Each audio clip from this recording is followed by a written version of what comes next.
So what's up, guys? This is the Arkwright here again, back at you with another adventure. Today we got a anime review episode. This is gonna be my first one I've ever done. I just got finished watching Black Clover, episode 4. I'm sure we've heard of Black Clover by this time. I'm a little late into the game now, reviewing and stuff like that, but I know people know about Black Clover. The manga's at 130 chapters. Anime's only at episode 4. Episode 2, heavy on spoilers. Episode 3, heavy on spoilers.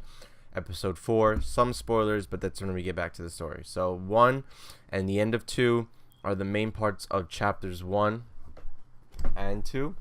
Yeah, so it was chapters 1 and 2 that make up episodes 1, end of 2, and then most of 4. Not even. Episode 4 isn't even all of chapter 2. Episode 3 was just filler. Wow, there's so much filler so far in the beginning. So I'm sure we'll keep continuing to see more filler. It's still an early series. It's still ongoing, and I'm sure they're going to want to continue this for as much longer as they can, you know, build up that revenue and all that stuff. But Black Clover, man, is it one of the new big threes and one of the new big top dogs out there? I think it is.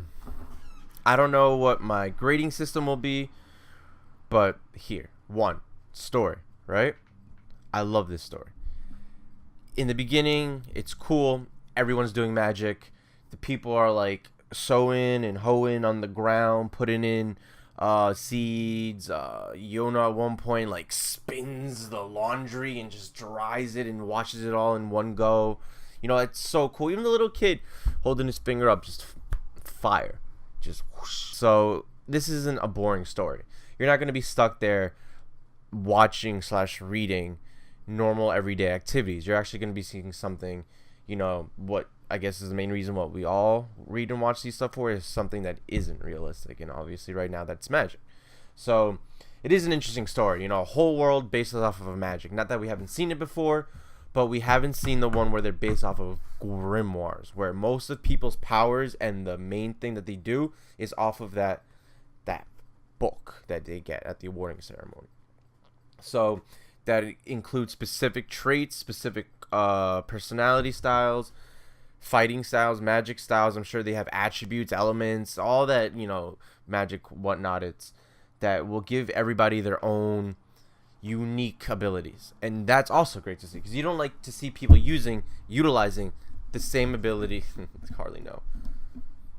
ability every time. And that's what we're gonna get here, and I love that. What else? That's the overall story. I guess now, as a grading on that, I love it, honestly. Plot. We're gonna go into plot now.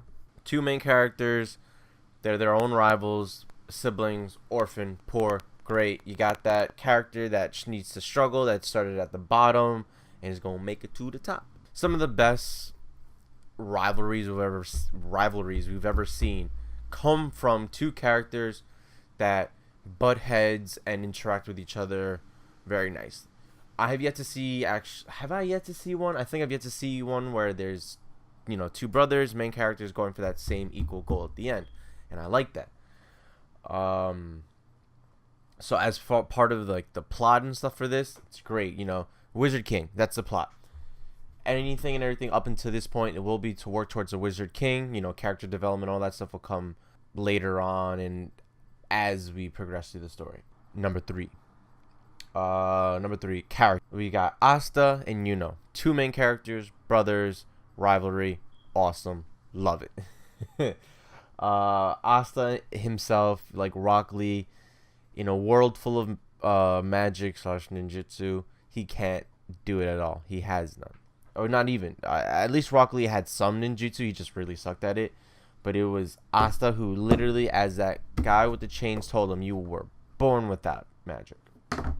He is screwed. So that gives him a lot of development, you know? There's a lot for him to be able to grow up, a lot of him to be able to learn, and you need that. You can't have a character off the bat just know everything, you know? Yuno by himself would not make an interesting character on his own, because why? He's a genius. There's nothing entertaining about watching a genius. Let me try a new spell. Boom! Perfect. Done. First time. There's nothing it's kind of entertaining if it's always something epic, right? But it's not entertaining in itself. So to have the opposite of that, genius, and I'm guessing just like not a genius, an idiot, I don't know, Asta, makes for a great storyline later on. Other characters we've seen, you know, at this point I think is fine. Warning, I guess a little spoiler, right? Warning, I guess a little spoiler, but Asta ends up joining the Black Bulls, which is like the evil organization. That was, love that, love it. Because some of my favorite characters are, you know, Bond, Seven Deadly Sins. He's probably the baddest one there, but he's also the baddest one there, you know? Like, he also has some of the greatest emotions. It's the things that people, it's those characters that seem to have the least emotion and the ones that are more sturdy, that when it shows, when it comes time, they're the ones that really know what are important, what matters to them, and helps them fight stronger. So what I like to believe the Black Bulls is going to do is it's going to provide Asta with all of that stuff that helps him grow internally and externally, so that he can be a better version of himself and get even stronger, you know, more experiences and all that stuff. And I truly believe that fine line between good and evil, if you walk in between it, you get an interesting story complex, which is what I think we're going to get now. Asta is obviously going to be going for good, but he is a little immature and reckless, I guess is the best way to say it for the now. So he'll fit in. He'll have to see other people worse than him and then get to better, he'll learn to adjust himself compared to them, you know? See, oh, I do that, let me not do that. So characters right now, great, because we only really have the main two for animation. So I think a great way to always tell anime and how well their animation is going to be or can be is always from the first episode. Why? You want to, on your first episode, show to your audience, you got it, you know what you're doing, look how beautiful this looks, amazing, sick. And I think that's what we got on that first episode, you know? I'll never forget that scene where Asta goes up against the chains guy. When Asta went up against Revchi, and of course, like the idiot he is, the only thing he knows how to do is physical abilities, and yet he still smashes into a rock wall when he comes in for the save. That moment where he outruns the chain shot out at him, goes around the guy, he's now behind him, and he's going for that punch.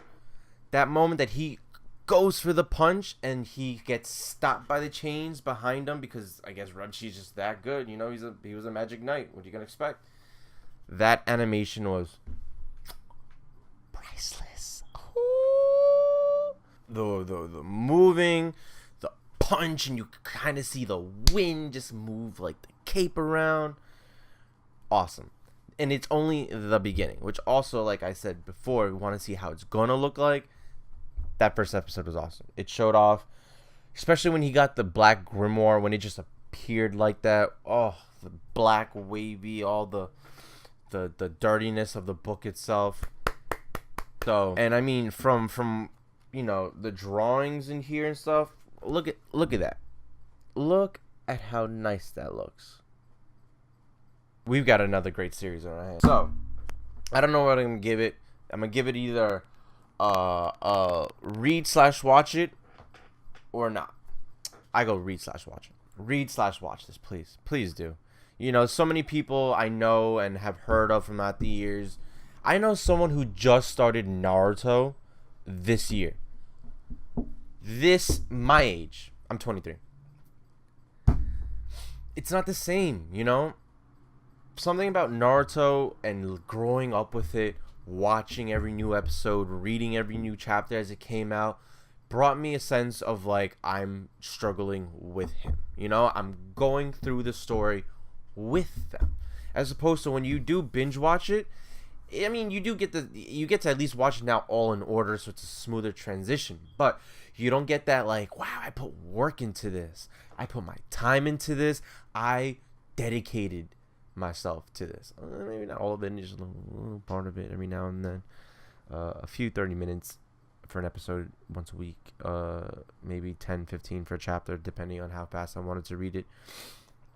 Appreciate you guys watching the video. Hope you guys all have a great and wonderful rest of your day. This is the Arkwright signing off. Peace.